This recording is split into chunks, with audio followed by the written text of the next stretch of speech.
January's numbers are in for Reno-Sparks area, and I want to share 4 thoughts I have about January's results. The biggest takeaway for me, January was a pretty good month.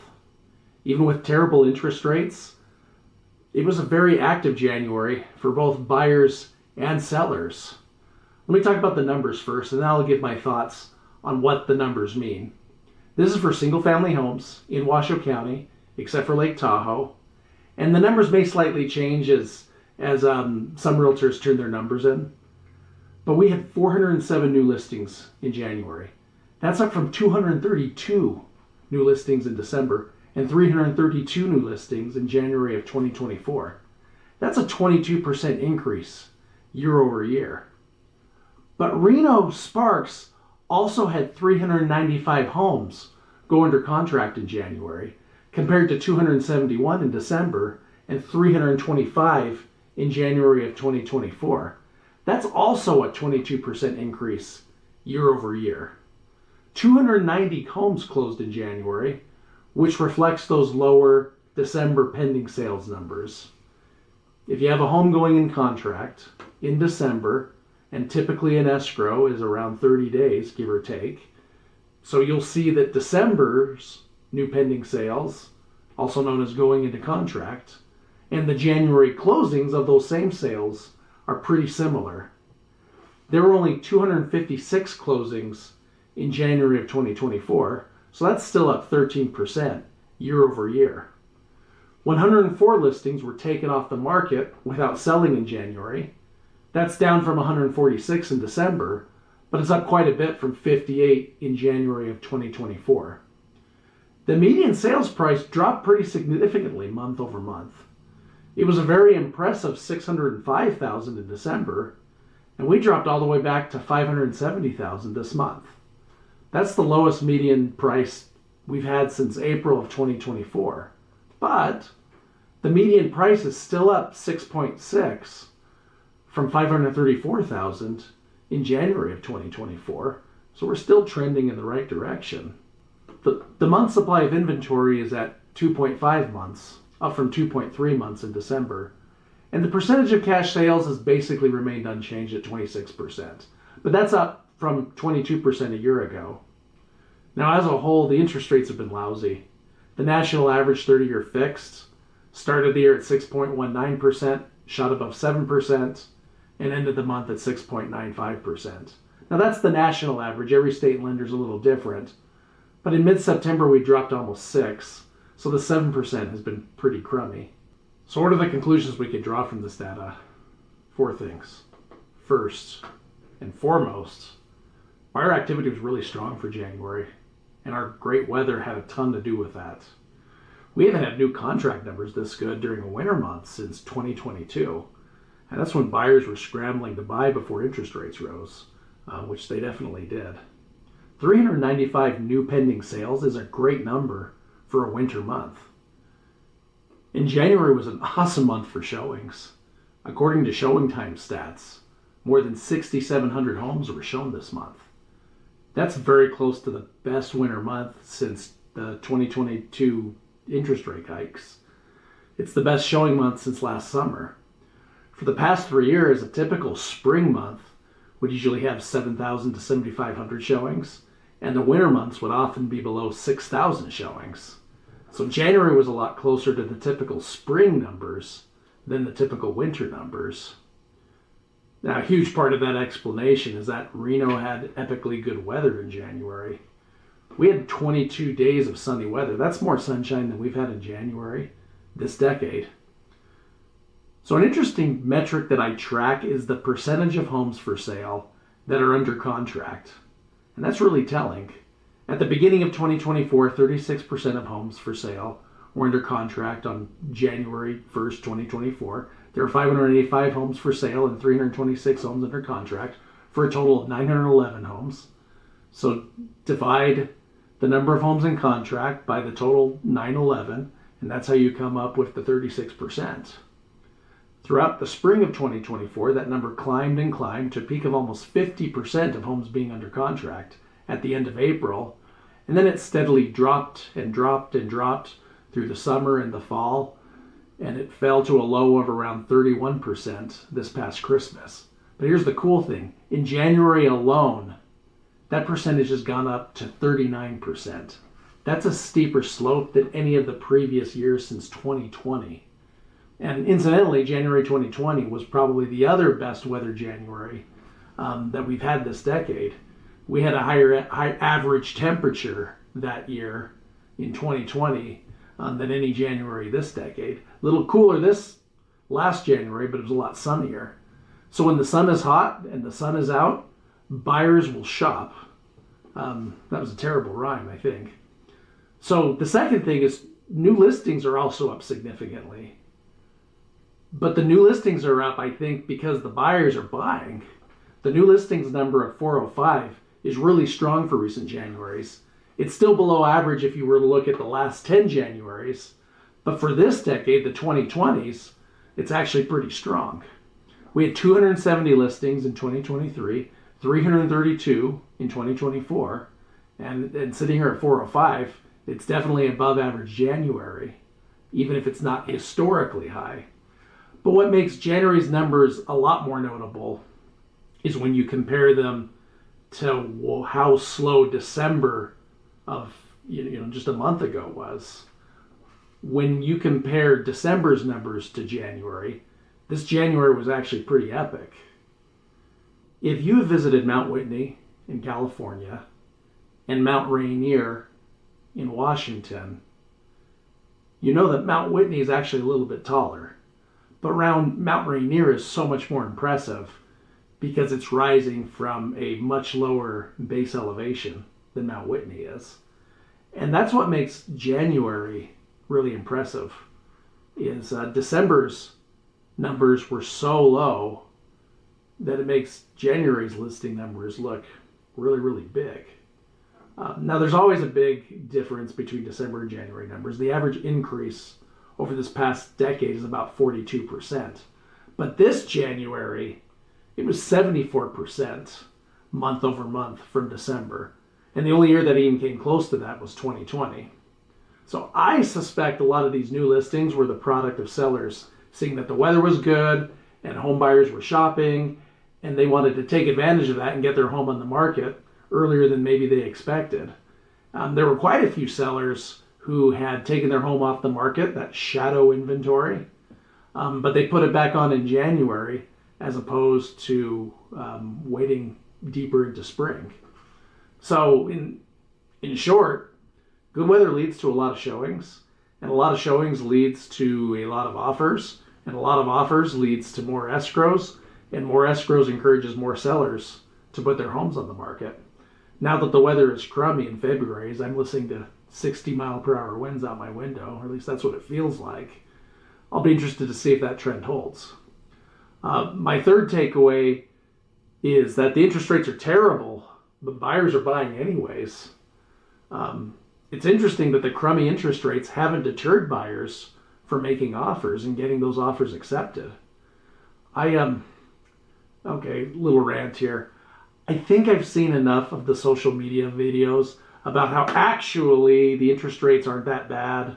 I get it, today's interest rates are lower than what you could get in the 70s, 80s, or 90s. But my home is worth about 5 times more than it was worth in the 90s. And it's tough to calculate these statistics, but I know wages haven't gone up nearly that much. So all I'm saying is I have a lot of empathy for buyers' pain and telling them, well, interest rates were 18% in the early 80s. Doesn't make them feel any better about what they're having to pay.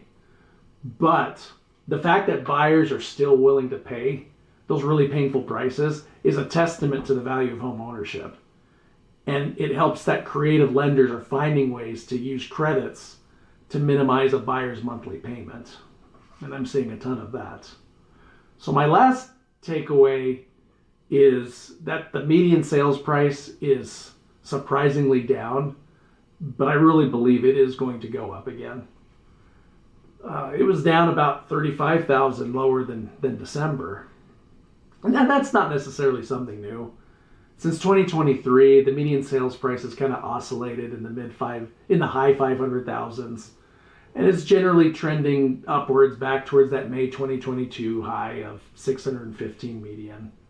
I don't have any definitive conclusions why January's numbers are so much lower, but I'll tell you, I ran spreadsheets through AI about a dozen different ways.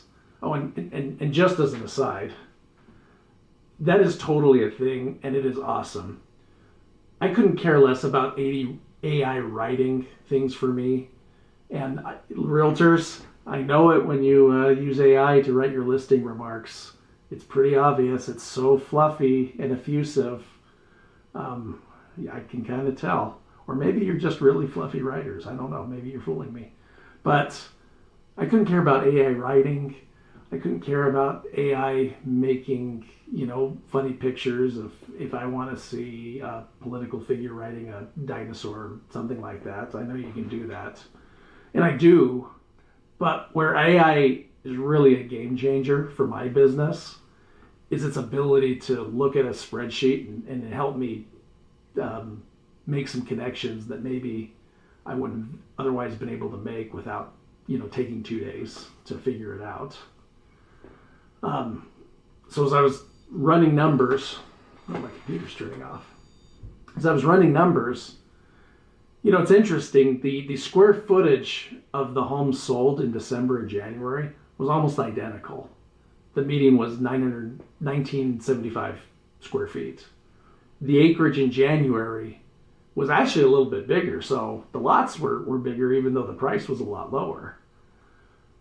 Where there was some difference is that the median original listing price and the final asking prices were a lot higher in the months leading up to December. So I'd suggest as we get closer to the end of the year, more sellers were willing to reduce their prices to attract some buyers and get in contract by the end of the year. And, the discounts buyers got off the final asking price weren't that different month to month, but the asking prices the sellers were offering as their lists were definitely lower. So, those negotiations were starting at a lower baseline in January, which really was negotiations that happened in December because we're talking about January closings. So, the sellers' offerings were just a little bit less expensive, and that carried through in the sales numbers. The new construction listings that sold on the MLS, remember, there's a lot that are off MLS, but that was more than 10% of the total sales. But it's interesting to note that the median new construction prices, just from the MLS numbers, dropped from about $650,000 to $612,000 in January. So I don't think this month's median sales price is part of a new downward trend. I think the main takeaway is that January sales are a product of December contracts, and December is a time for Christmas bargains.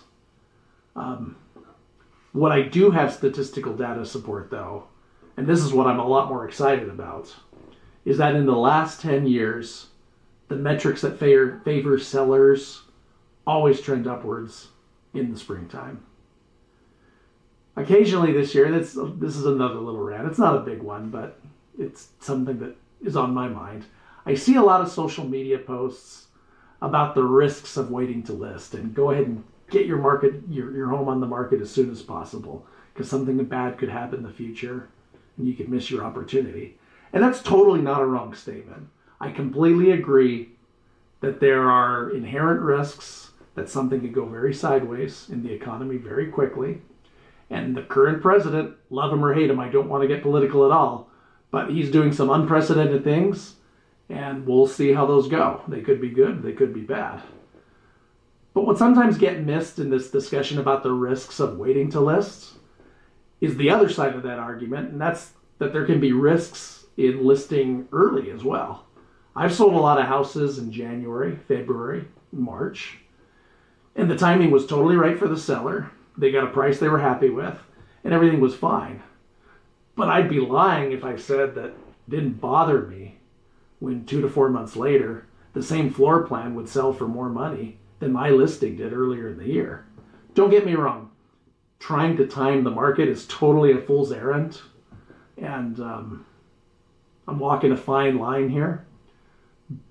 But there's some pretty interesting numbers that are pretty consistent year over year over year. That there's some benefits to waiting a few months to list. When you look at the sales data for the last 10 years, if a seller wants to maximize their sales price and enjoy the highest likelihood of selling, the springtime months stand out as top performing months because they combine higher levels of buyer activity, even than we're seeing this January, with stronger median sales prices. When you look at the appreciation each of the last 10 years, if you wait until March or April to list, there's a pretty compelling argument you're going to be able to sell your home for more. And there's more contracts. In 2015, there was a 6.4% increase between homes sold in February and those sold in May. In 2016, it was a 6.21% increase. In 2017, it was a 4.66% increase. 2018 was kind of an exception. It was only a 1.35% increase that year. I think interest rates were a little squirrely that year. 2019, 4.84%. And then there was 2020, which, in March it felt like everything was falling off of a cliff. But if you had deferred our spring until after the pandemic and waited until those first 3 intense months, you would have seen 3-month increases of 4 to 9%. And then in 2021, it was an 11% increase. In 2022, it was a 10% increase. Now, 2022 is an interesting cautionary tale about the risks of waiting too long. Because that year, if you waited too long and you didn't get your property under contract soon enough, the market conditions changed pretty rapidly when the interest rates shot up. But before then, the buyers didn't mind paying the high median sales prices because they were just so happy that they got the low interest rate while they still could. Anyways, I digress. 2023, 7.77%. And 2024, that same lucky 7.7% from February to May, which would be like January listings compared to April listings. So this is all information I'm sharing with my clients as we think about when we want to list this year. And but maybe as this information circulates, buyers will think, well, shoot, I need to start buying earlier before the prices go up, which will lead to sellers wanting to list earlier. And so the bottom line is we just have to keep track of what the market is doing and try to stay ahead of it. But overall, I'm totally optimistic. The buyer activity numbers this month support my gut feeling based on talking to people, both in open houses and with clients. There's a lot of buyers that have some resolve to purchase this year. And that includes people from California who these insurance issues and other issues are kind of pushing them over the fence. And I know of a lot of homeowners who've been really patiently waiting to upsize or downside the last few years. And they really want to do it this year. And while no one is thrilled at the prices or the interest rates, a lot seem to have general optimism that purchasing is still a long, good term idea. And I share in that optimism. So that's what I have to say for today. In my upcoming rants, I'm going to talk about some January superlatives and some fun facts. The biggest sales, lowest sale, that kind of stuff. I'm also going to rant about realtors marking the wrong school zone in their listing. And hopefully I can provide some helpful information to stop that from happening. I also want to talk about the controversial question about whether duets are single-family homes or townhomes. A lot of confusion over that. And I'll probably rant about some other weird stuff. But hey, thanks for staying until the end. That's all I got to say about that.